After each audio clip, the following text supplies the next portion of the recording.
Hello hello, pour le programme de mardi, vous aurez un warm-up avec 6 séries de 10 hip raise par jambe sur le banc, suivi de 30 secondes de kettlebell oblique opener. Ensuite, vous aurez 5 séries de 12 fentes marchées avec sac, avec dumbbell, avec kettlebell, plus 20 secondes de planche latérale par jambe avec la jambe en l'air, ou pas si vous n'y arrivez pas. Donc pour les hip raise, vous viendrez vous placer sur un banc. Donc moi j'ai pris une box, jambes en l'air, et on va venir décoller la jambe. 10 d'un côté et 10 de l'autre côté. Donc mettez un coussin parce que ça fait un peu mal au dos. Et ensuite, 30 secondes de kettlebell oblique opener. Donc là, vous viendrez prendre un kettlebell ou alors quelque chose, un sac ou quelque chose que vous pouvez tenir dans les mains. Pas obligé que ce soit lourd. On va venir s'allonger au sol, placer le kettlebell au niveau du bassin. Et là, on va venir inspirer, souffler, contracter les abdos et serrer le kettlebell avec les deux mains.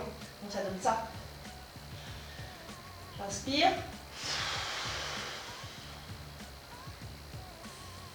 Je souffle, je viens serrer le kettlebell. Et sur mon inspiration, je repose au sol.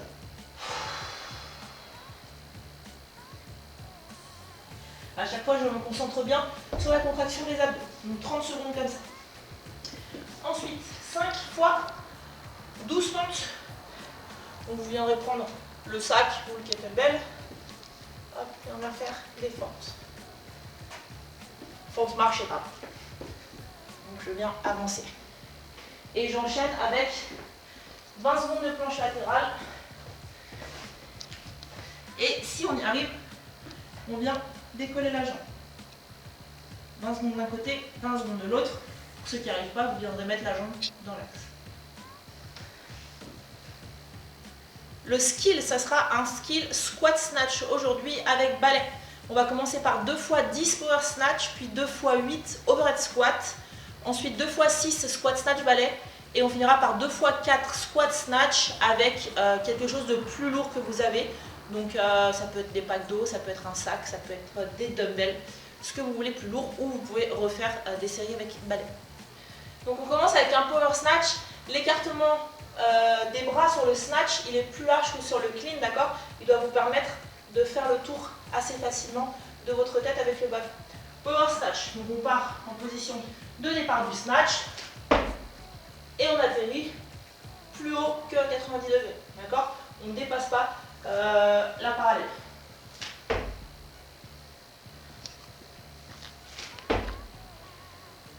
Ensuite, overhead squat. On garde le balai au-dessus de la tête, légèrement reculé par rapport à la tête, et on vient descendre en squat. On vient bien se concentrer sur l'engagement des fessiers en premier. Les fessiers qui partent, je descends, les fessiers qui engagent pour remonter. Le squat snatch, on va mixer les deux premiers exercices.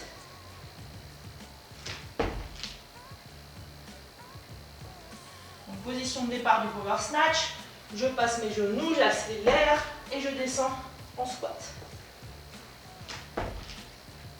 Et donc le dernier, ça sera pareil que dans le WOD. Je viendrai prendre qu'un seul dumbbell. Si vous n'avez pas de dumbbell, vous pouvez continuer de le faire avec bâton. Et squat. Je change le bras à chaque fois. Extension et passage sous dumbbell. Alors le WOD, c'est un 4 time. Il y aura 5 tours à faire de 20 mètres de dumbbell front rack walking lunges. Donc vous changerez de bras tous les 10 mètres. Ensuite 15 box jump et ensuite 10 dumbbell squat snatch. Donc pour le WOD, kettlebell en position de front rack. D'accord, vous le mettez bien devant. Pas le droit de reposer sur l'épaule. Bien devant. 10 mètres bras gauche. Puis je change de bras, 10 mètres, bras droit, qui fait 20 mètres au total. Ensuite, 15 box jump ou step up, si vous avez un canapé ou quelque chose de pas stable pour monter dessus. Je déverrouille ou step up, déverrouille. Et enchaîner avec des dumbbell squat snatch, donc ce qu'on a vu tout à l'heure à l'échauffement.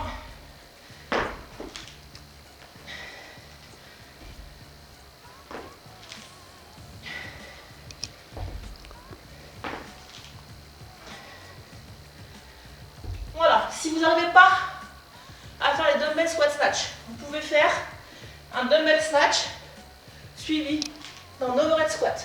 Il n'y a pas de problème. Ça compte toujours pour une répétition. Bonne chance!